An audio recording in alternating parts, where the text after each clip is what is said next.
afternoon. This is our second edition of Question and Answer with our infectious disease doctor, Dr. Gary Green. Today is April 2.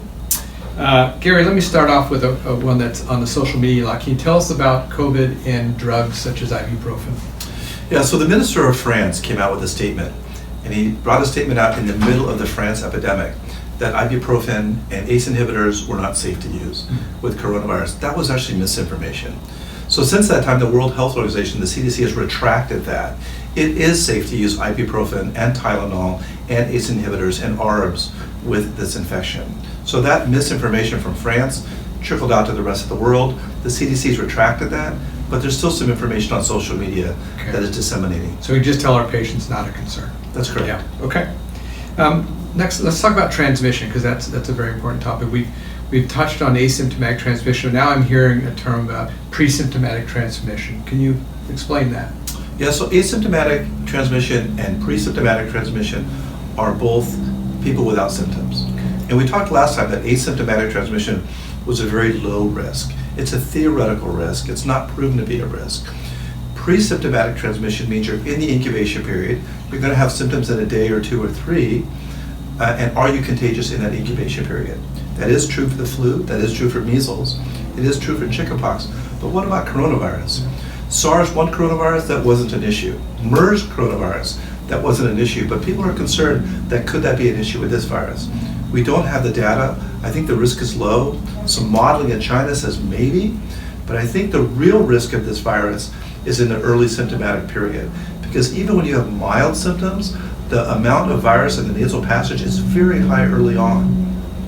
So I think when people are mildly symptomatic, they're spreading this more in close contacts like households than they are in the pre-symptomatic era. So still the party line is if you don't have symptoms, your risk of transmission is very, very low. It might be zero, we just don't know. Okay, good, thanks. My last question is, how long is this going to last? I mean, can you give us, is it possible to give an estimate? So the best way to look at the duration of this pandemic is to watch certain countries. The short answer is probably 3 months.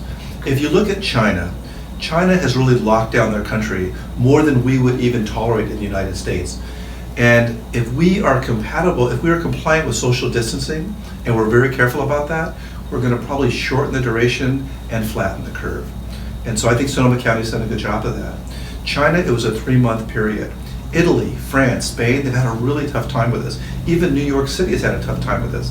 But New York City didn't close the schools, and they allowed international travelers to come into the airport, and it was sort of a double whammy.